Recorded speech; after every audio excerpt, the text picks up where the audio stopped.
What's up everyone? I Sword Vaporsmith Dracomar. Now it's time for an episode of Legend of Zelda Ocarina of Time.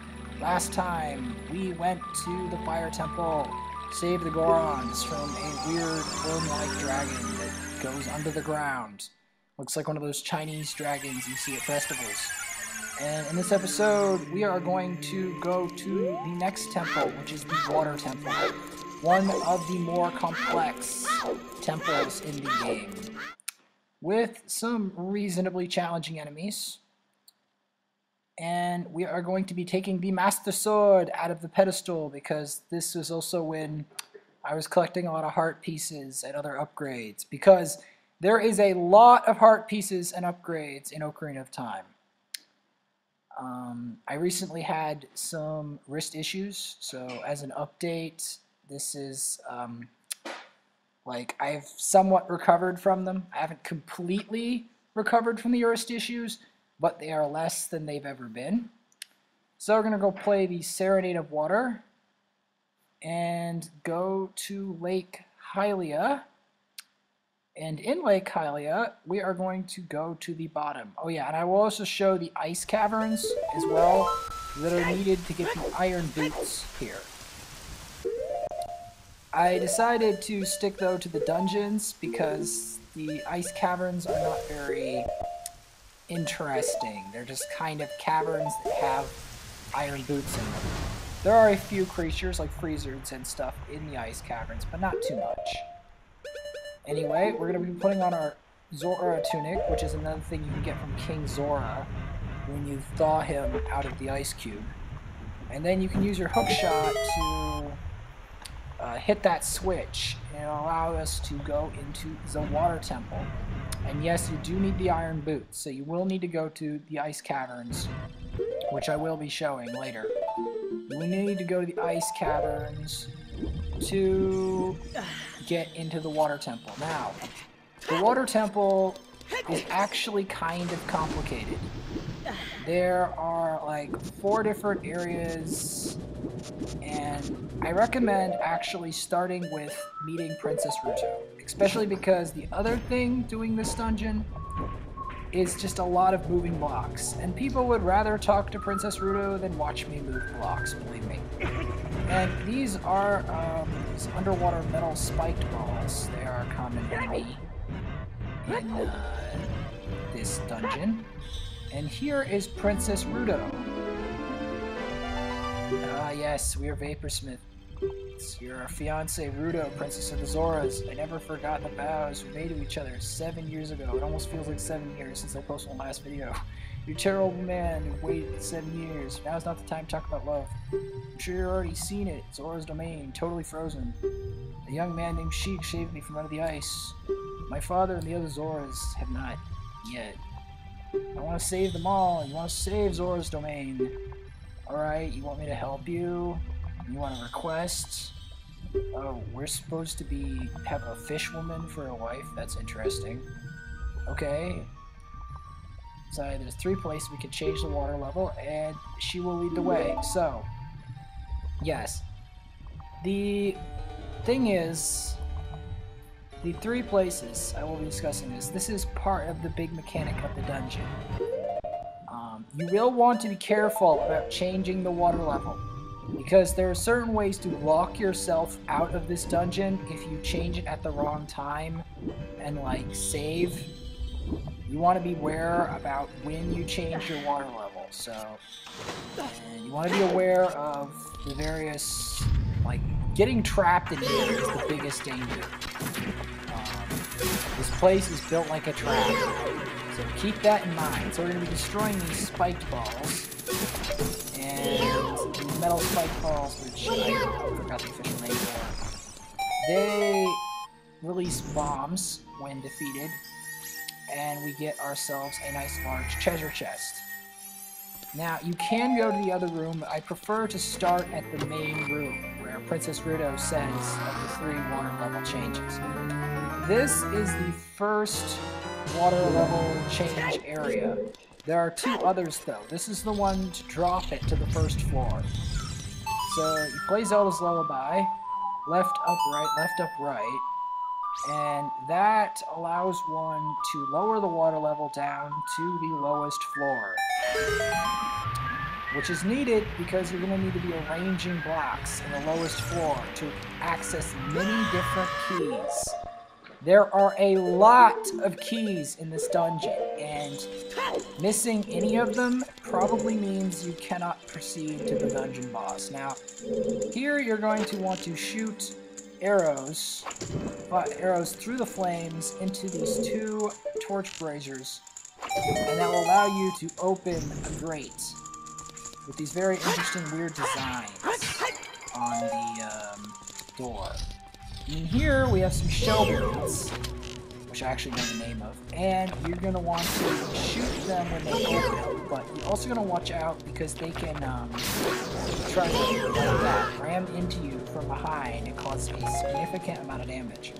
This is more significant if you're doing a 3-heart run of this game, which I'm not exactly planning in the near future, because I have so many games to cover, because I don't really too interested right now in it. And 3-heart run isn't too different from a normal run. It's not even that hard for me to do because I am decent at Ocarina of Time. I'm not absolutely spectacular at Ocarina of Time, but I'm not bad at it. So anyway, we're going to be opening that door with that key, making sure we use up any available keys on these doors, because you want to make sure you look for all the keys. So here we're going to be pushing this large stone block on the ground floor. And you might say, why can't you push it underwater to do this? There is a platform that only stays if it's at this water level, and you can get trapped in there if you push the block in and then fall with the block. And then it's like difficult to get out. Like you can literally get stuck in there. Which is another reason why you may want to use Furore's Wind on a specific area in the beginning of the dungeon. You're going to want to cast Furore's Wind in case you get stuck. And then you're going to want to use Furore's Wind to warp back to there.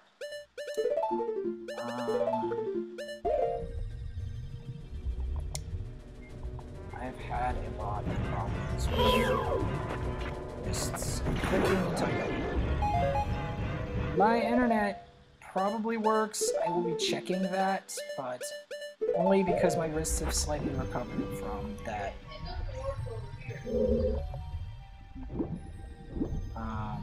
The only thing I'm going to be using it is for the practice test and for uploading my video on my videos. Because I haven't been uploading in a long time because of my wrist problems. Have been very anyway, I'm killing these Tektites and killing that switch. I'm gonna hit the switch, and the switch just does not want to get hit. So finally, hit the switch. Okay, if I get the jump strike further enough through there, see, I only get this golden sculpture. Golden sculptulas are not that easy to get. Yeah. This is one of the many golden sculptulas that is within this dungeon. I may have missed some of the golden sculptulas, but most of the golden sculptulas that I miss are outside. Yeah. Golden sculptulas are useful for many upgrades. But the interesting part is, the highest prize with golden sculptulas is actually just 200 rupees. If you get all 100 golden sculptulas, you get to save the guy in the center, and he'll give you 200 rupees. That's it. The other bigger upgrades, all the best upgrades, are the ones for saving his kids. If you save his kids, you get, like, the Giant's Wallet, the Adult's Wallet, you get the Stone of Agony, or the Rumble Stone or something, that allows you to detect treasures and such. And you also get, what else do you get? You get you know, you get a lot of prizes, but you don't get any prizes for... I don't do Ocarina of Time 100% a lot, as you can probably tell, otherwise I'd be able to know all the prizes right off the bat. Anyway, we're going to go left, up, right, and that's going to cause the water level in the temple to rise! To rise to the second level. So yes, once it rises, we're also a key becomes available at this particular time. I have been working on Street Fighter V, and I have been improving at it. I'm not entirely confident in my skills, but my skills are definitely improving, for sure. But it's still taking a lot of practice. Like, the guys at the top, they practice that game a lot. Street Fighter is one of those games you have to be pretty hardcore to get good at it. Like, the competition in Street Fighter is like insanely ferocious. Not only is it ferocious, you have to put up with a lot of really annoying, not a lot of, you have to come up with at least a few very annoying characters if you know what I mean. And you often have to put up with them repeatedly, and that gets to be a bit like Chinese water torture. It's fun at first, but it's kind of annoying at first, but it gets way more annoying as time goes on and it repeats itself. It's really annoying when it starts repeating itself. Anyway, we're with that, after killing the shell blades and those metal spike ball enemies, iron boots on the hook shot, we are going to be opening this small chest containing a small key.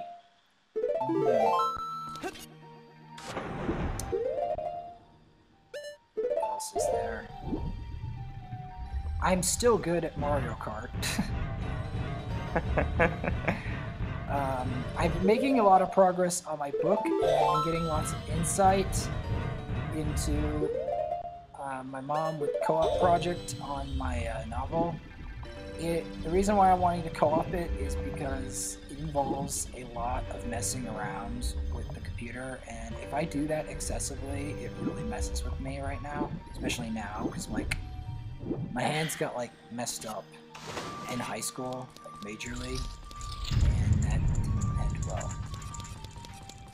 Yes, for some reason my hands can't really tolerate writing and typing very well. It is an unfortunate problem of mine. I know no one else shares this, but it's a particular problem of mine. Now we're going to be hookshotting these targets. And we are going to be going to try to get the compass. So basically, one of the key ways you can do this is you can hit this, you can like hit this switch from a distance, and then like from the chest, and then immediately open the chest. And you will want to do that because if you don't, you won't be in front of it in time to get the compass. The compass allows one to see the different treasures and such throughout the game. Now, interestingly enough, the spikes did not instantly kill us. In any other game, they would have instantly killed us, pretty much. In any other, like, normal like, game, going into spikes like that is instant death. It's not. Spear you to death. Or even more damage. It's either severe damage or death. This is the only one where you hit the spike, and it's just a casual half-hearted damage. It's not bad. Anyway, now that we've pushed that block through, as you can see, it makes a hidden underwater chamber. And we can now go through this underwater chamber and equip our iron boots. And over here. And we can go hit this switch. And when we hit the switch, we can jump on this water fountain, giant water fountain and go these interesting patterned doors. Even weirder patterned checkered walls. Like these walls are kind of strange. And you're resting on this like a serpentine barrier, and you can hit this dragon's mouth and this crystal switch, which will allow us to go on to that hookshot target, which is very difficult to target actually. And we're gonna equip our normal shoes and try to swim through there before the shell blades get us. Shell blades, especially underwater shell blades, but they're not that annoying. Like they're bad, but they're not as bad as some things. So anyway, we're going to want to hit this switch. I think I forgot that you're supposed to hit the switch. Switch the iron boots. And then switch to the normal boots. And swim out. With 2 keys. Now we have 2 different keys. But I think we need still more keys, if I'm not mistaken, to get to the mini-boss. The mini-boss is an interesting mini-boss, though. I will say that it is an interesting mini-boss. So, we're going to be putting on the iron boots, going back under the water, and going back to the main chamber to get more keys. Keys. Yes. There are a lot of keys required for this dungeon. So, we can go back to the surface, but we don't need to hurry because we have this Zora armor, and we can now descend into the main room where we met Princess Ruto.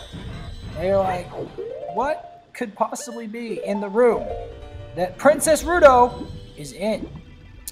Well, there just happens to be this crack in the wall. It's exposed, but making the water rise to this exact level that you could blow up. And hold your shield out. And your Mega Flip or Super Slide. I'm not sure, because I never mastered that. I never mastered Mega Flip or Super Slide, and I never really found any reason to.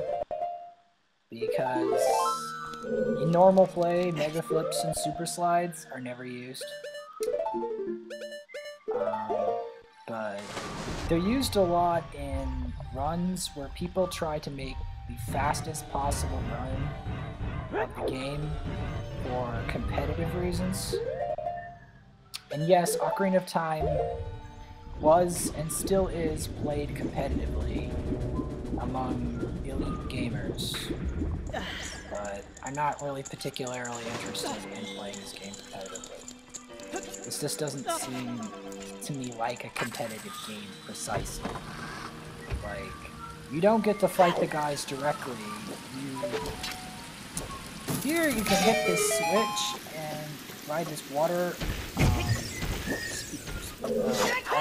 fountain up, but then there's the problem of the Tektite.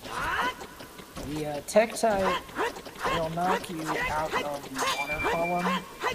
I was hoping that by hitting it fast enough, I'd be able to avoid Tektite problems.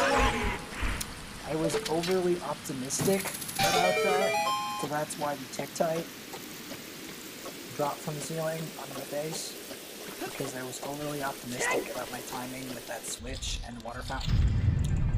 Here we have another water level raising.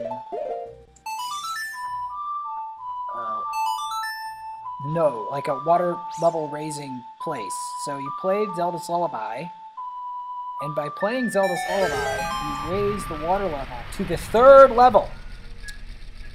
And once you do that, with our 2 keys now that we have at the 3rd level, because you see you need a key to be able to raise the water to the 3rd level. Now that we have that, I believe... yes. I think we're gonna go alter this block that we didn't deal with at the beginning of the water temple, because I wanted to switch things up and do it kind of in a different order. This will make it possible for us to get a specific key by pulling the block out. It will make it possible for us to get a specific key later that will be important for reaching the boss of this temple. The boss of this temple is actually really brutal if you don't know what you're doing. If you know what you're doing, it's not so bad. But if you don't know what you're doing, you get ripped. You get seriously destroyed if you don't know what you're doing against the boss of this dungeon. The boss of this dungeon is like one of the tougher ones. The adult bosses tend to be the tougher of the bosses. They tend to do more damage, they tend to be more devious, and less merciful. Anyway, we're going to be going on this large waterfall cascade, and Baba's having some kind of connection about something. Not sure what. Probably the dog did something. Because the dog usually does really stupid things. It's just what the dog does. Just like Amiga players are really, really stupid players that I really love to disrespect in Street Fighter 5. I really love to disrespect them. It's really, really fun to disrespect them. Especially disrespecting in a very epic and aggressive manner. To prove that they are not the only aggressive savages who play Street Fighter 5. There are other players who are aggressive savages as well. Anyway, we're going to be hooking up the hook shot upping the waterfall, and we're going to be hitting that switch. I really like it now. I also do like Elder Scrolls Online. I am a fan of Elder Scrolls Online. It's lots of awesome adventures. Here, the big thing is trying to line up your hookshot with these targets. And you will want to do that right, because if you don't, you will get stuck. You will get stuck in that pit. And you will not be able to get out of this pit unless you have Ferrari's wings. So you really, really, really do not want to miss with this. Do not treat that as a normal thing. Treat that as a gaping chasm, that pit. It's like a gaping chasm. You get stuck in it. So we have these interesting jackal like pillars. And you might be wondering, foreshadowing something. And there's this very interesting architecture, like very weird tiles. Very foreshadowing that there's something weird here, especially those two pillars to that door. Those two jackal pillars. And the way that waterfall, it's quite ominous. And what's even more ominous is when you go in here, it's weird room. It's kind of like not really there. There's a dead tree here, and a weird small island that's sandy. And on that island is none other than an unmistakable copy of Link. An unmistakable copy of my Hylia-powered character. Now, we can show some interesting strategies to get rid of him. One of them is Din's Fire! Yeah, Din's Fire. He ate Din's Fire. Also, Megaton Hammer. He cannot parry the Megaton Hammer. You can also fight him with your own Master Sword, although he will mimic your moves a lot. So you're going to have to kind of try to geek him out and try to change the direction of your slashes into him. You can use horizontal slashes to get into him as well. Vertical slashes tend to work better. Spin attacks are completely ineffectual against him, so keep this in mind. What else? You can try to get like creative sword slashes, but don't use spin attacks. Hook shots don't work. Megaton Hammer works. What else can we use? Arrows are completely ineffectual. just rolls right out of him. Hook shot is completely ineffectual. As we can demonstrate here. Try some Deku Nuts. Deku Nuts do nothing. And we can try bombs. Bombs don't really do anything. He shields them. We can try a bomb shoe. That does nothing. And now he's just going to be slashing, so we might as well slash him. Doesn't matter where he is. He's strafing a lot. Slashes on him. Going to use his Master Sword. He's now trying to do other moves besides mimicking ours. Because he wants to be creative and try to get in the face. And we're going to try to kind of get slightly creative and try to change the direction. Try to get some clean slashes in there. Maybe scary with that. The jump slashes are ineffective. Stabbing is ineffective. But he is dead! He's dead. Because the darker he gets, the closer he gets to death, you see. Now, he does have the same amount of health as we do, you see. But the thing is that he is more incompetent at slashing.